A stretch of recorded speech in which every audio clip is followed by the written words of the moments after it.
英語聞き流し10分間、名作リスニング、英語テキストと MP3 ダウンロード、その他の物語は、ホームページよりご利用いただけます。88thpp.com 88thpp.com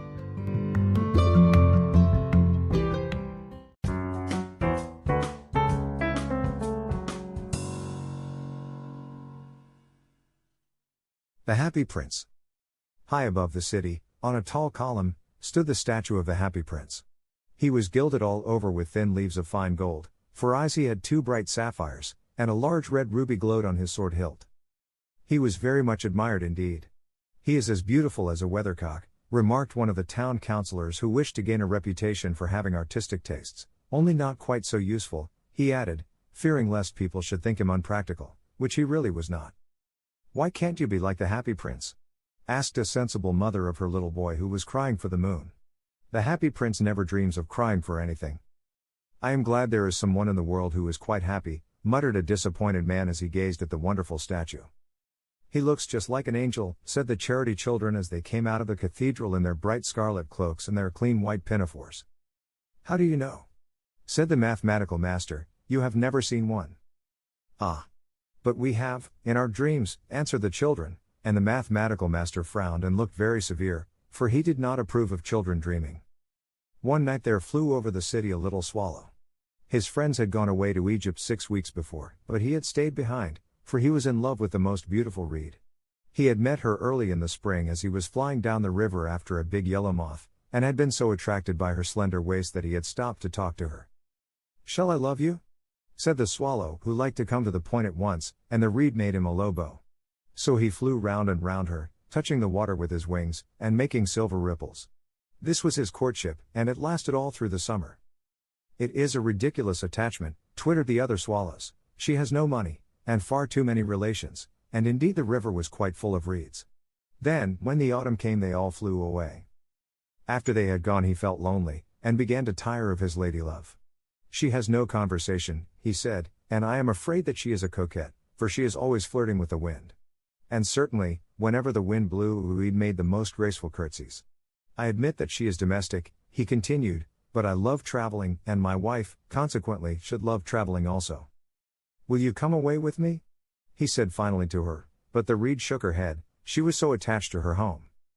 "You have been trifling with me," he cried. "I am off to the pyramids. Goodbye." And he flew away. All day long he flew, and at night time he arrived at the city. "Where shall I put up?" he said. "I hope the town has made preparations." Then he saw the statue on the tall column. "I will put up there," he cried. "It is a fine position, with plenty of fresh air." So he alighted just between the feet of the Happy Prince. "I have a golden bedroom," he said softly to himself as he looked round, and he prepared to go to sleep, but just as he was putting his head under his wing a large drop of water fell on him. "What a curious thing!" he cried. "There is not a single cloud in the sky, the stars are quite clear and bright, and yet it is raining. The climate in the north of Europe is really dreadful." The reed used to like the rain, but that was merely her selfishness. Then another drop fell. "What is the use of a statue if it cannot keep the rain off?" he said. "I must look for a good chimney pot," and he determined to fly away. But before he had opened his wings, a third drop fell, and he looked up, and saw, what did he see? The eyes of the Happy Prince were filled with tears, and tears were running down his golden cheeks. His face was so beautiful in the moonlight that the little swallow was filled with pity. "Who are you?" he said. "I am the Happy Prince." "Why are you weeping then?" asked the swallow. "You have quite drenched me." "When I was alive and had a human heart," answered the statue, "I did not know what tears were, for I lived in the palace of Sanssouci, where sorrow is not allowed to enter. In the daytime I played with my companions in the garden, and in the evening I led the dance in the great hall. Round the garden ran a very lofty wall, but I never cared to ask what lay beyond it, everything about me was so beautiful. My courtiers called me the Happy Prince, and happy indeed I was, if pleasure be happiness. So I lived, and so I died. And now that I am dead they have set me up here so high that I can see all the ugliness and all the misery of my city, and though my heart is made of lead yet I cannot choose but weep." "What? Is he not solid gold?" said the swallow to himself. He was too polite to make any personal remarks out loud. Far away, continued the statue in a low musical voice, far away in a little street there is a poor house. One of the windows is open, and through it I can see a woman seated at a table. Her face is thin and worn, and she has coarse, red hands, all pricked by the needle, for she is a seamstress. She is embroidering passion flowers on a satin gown for the loveliest of the Queen's maids of honor to wear at the next court ball. In a bed in the corner of the room her little boy is lying ill. He has a fever and is asking for oranges. His mother has nothing to give him but river water, so he is crying. Swallow, swallow, little swallow, will you not bring her the ruby out of my sword hilt? My feet are fastened to this pedestal and I cannot move. I am waited for in Egypt, said the swallow. My friends are flying up and down the Nile, and talking to the large lotus flowers. Soon they will go to sleep in the tomb of the great king. The king is there himself in his painted coffin. He is wrapped in yellow linen, and embalmed with spices. Round his neck is a chain of pale green jade, and his hands are like withered leaves. Swallow, swallow, little swallow, said the prince, will you not stay with me for one night, and be my messenger? The boy is so thirsty, and the mother so sad. I don't think I like boys, answered the swallow. Last summer, when I was staying on the river, there were two rude boys, the miller's sons, who were always throwing stones at me. They never hit me, of course, we swallows fly far too well for that, and besides, I come of a family famous for its agility, but still, it was a mark of disrespect. But the happy prince looked so sad that the little swallow was sorry. It is very cold here, he said, but I will stay with you for one night, and be your messenger. Thank you, little swallow, said the prince. So the swallow picked out the great ruby from the prince's sword, and flew away with it in his beak over the roofs of the town. He passed by the cathedral tower, where the white marble angels were sculptured. He passed by the palace and heard the sound of dancing. A beautiful girl came out on the balcony with her lover. How wonderful the stars are, he said to her, and how wonderful is the power of love. I hope my dress will be ready in time for the state ball, she answered. I have ordered passion flowers to be embroidered on it, but the seamstresses are so lazy. He passed over the river, and saw the lanterns hanging to the masts of the ships. He passed over the ghetto, and saw the old Jews bargaining with each other, and weighing out money in copper scales. At last he came to the poor house and looked in. The boy was tossing feverishly on his bed, and the mother had fallen asleep, she was so tired. In he hopped, and laid the great ruby on the table beside the woman's thimble. Then he flew gently round the bed, fanning the boy's forehead with his wings. How cool I feel, said the boy, I must be getting better, and he sank into a delicious slumber. Then the swallow flew back to the happy prince, and told him what he had done. It is curious, he remarked, but I feel quite warm now, although it is so cold. That is because you have done a good action, said the prince. And the little swallow began to think, and then he fell asleep. Thinking always made him sleepy. When day broke he flew down to the river and had a bath. What a remarkable phenomenon, said the professor of ornithology as he was passing over the bridge. A swallow in winter. And he wrote a long letter about it to the local newspaper. Everyone quoted it, it was full of so many words that they could not understand. Tonight I go to Egypt, said the swallow, and he was in high spirits at the prospect. He visited all the public monuments, and sat a long time on top of the church steeple. Wherever he went the sparrows chirruped, and said to each other, what a distinguished stranger. So he enjoyed himself very much. When the moon rose he flew back to the happy prince. Have you any commissions for Egypt? He cried, I am just starting. Swallow, swallow, little swallow, said the prince, will you not stay with me one night longer? I am waited for in Egypt, answered the swallow. Tomorrow my friends will fly up to the second cataract. The river horse couches there among the bulrushes, and on a great granite throne sits the god Memnon. All night long he watches the stars, and when the morning star shines he utters one cry of joy, and then he is silent. At noon the yellow lions come down to the water's edge to drink. They have eyes like green barrels, and their roar is louder than the roar of the cataract. Swallow, swallow, little swallow, said the prince, far away across the city I see a young man in a garret. He is leaning over a desk covered with papers, and in a tumbler by his side there is a bunch of withered violets. His hair is brown and crisp, and his lips are red as a pomegranate, and he has large and dreamy eyes. He is trying to finish a play for the director of the theater, but he is too cold to write any more. There is no fire in the grate, and hunger has made him faint. I will wait with you one night longer, said the swallow, who really had a good heart. Shall I take him another ruby? Alas! I have no ruby now, said the prince, my eyes are all that I have left.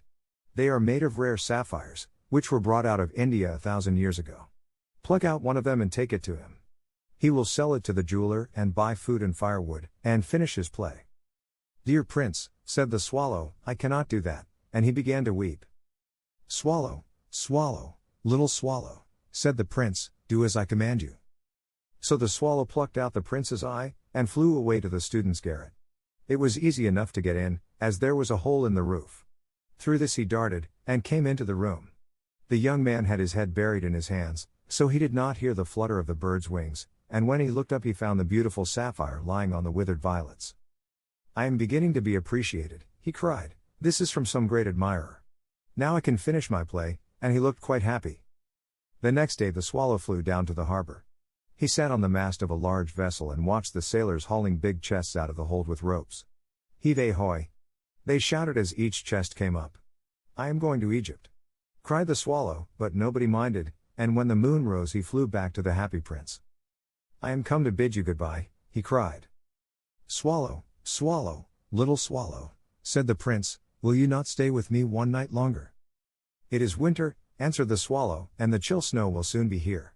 In Egypt the sun is warm on the green palm trees, and the crocodiles lie in the mud and look lazily about them.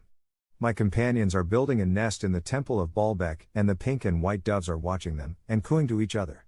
Dear prince, I must leave you, but I will never forget you, and next spring I will bring you back 2 beautiful jewels in place of those you have given away.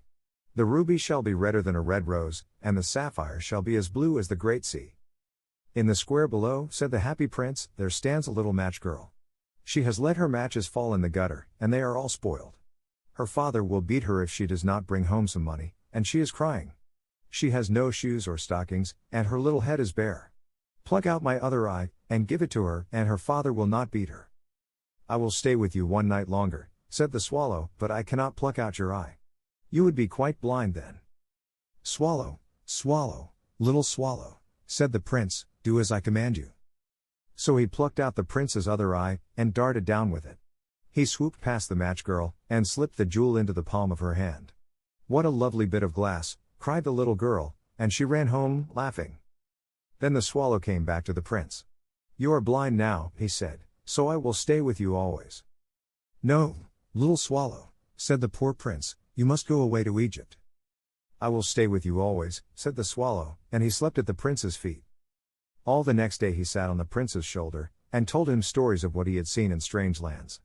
He told him of the red ibises, who stand in long rows on the banks of the Nile, and catch goldfish in their beaks, of the Sphinx, who is as old as the world itself, and lives in the desert, and knows everything, of the merchants, who walk slowly by the side of their camels, and carry amber beads in their hands, of the king of the mountains of the moon, who is as black as ebony, and worships a large crystal, of the great green snake that sleeps in a palm tree, and has 20 priests to feed it with honey cakes, and of the pygmies who sail over a big lake on large flat leaves, and are always at war with the butterflies. Dear little swallow, said the prince, you tell me of marvelous things, but more marvelous than anything is the suffering of men and of women. There is no mystery so great as misery. Fly over my city, little swallow, and tell me what you see there. So the swallow flew over the great city, and saw the rich making merry in their beautiful houses, while the beggars were sitting at the gates. He flew into dark lanes, and saw the white faces of starving children looking out listlessly at the black streets. Under the archway of a bridge 2 little boys were lying in one another's arms to try and keep themselves warm. How hungry we are, they said. You must not lie here, shouted the watchman, and they wandered out into the rain. Then he flew back and told the prince what he had seen. I am covered with fine gold, said the prince, you must take it off, leaf by leaf, and give it to my poor. The living always think that gold can make them happy. Leaf after leaf of the fine gold the swallow picked off, till the happy prince looked quite dull and grey. Leaf after leaf of the fine gold he brought to the poor, and the children's faces grew rosier, and they laughed and played games in the street. We have bread now, they cried.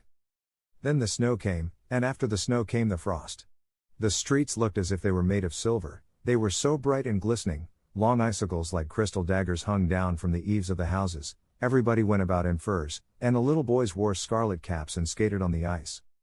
The poor little swallow grew colder and colder, but he would not leave the prince, he loved him too well. He picked up crumbs outside the baker's door when the baker was not looking and tried to keep himself warm by flapping his wings. But at last he knew that he was going to die. He had just strength to fly up to the prince's shoulder once more. Goodbye, dear prince, he murmured, will you let me kiss your hand?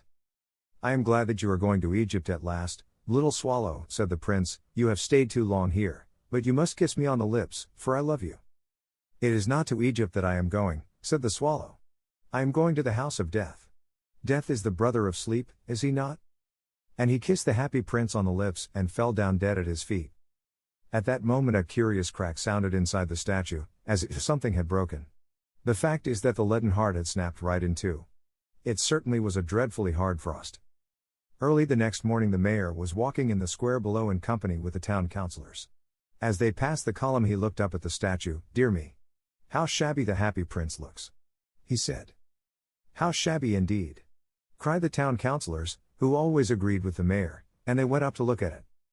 The ruby has fallen out of his sword, his eyes are gone, and he's golden no longer, said the mayor. In fact, he is little better than a beggar. Little better than a beggar, said the town councillors. And here is actually a dead bird at his feet. Continued the mayor. We must really issue a proclamation that birds are not to be allowed to die here. And the town clerk made a note of the suggestion. So they pulled down the statue of the happy prince.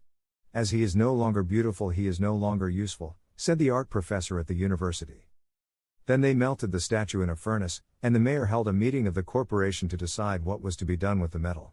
We must have another statue, of course, he said, and it shall be a statue of myself. Of myself, said each of the town councillors, and they quarreled. When I last heard of them they were quarreling still. What a strange thing! Said the overseer of the workmen at the foundry. This broken lead heart will not melt in the furnace. We must throw it away. So they threw it on a dust heap where the dead swallow was also lying. Bring me the two most precious things in the city, said God to one of his angels, and the angel brought him the leaden heart and the dead bird. You have rightly chosen, said God, for in my garden of paradise this little bird shall sing forevermore, and in my city of gold the happy prince shall praise me.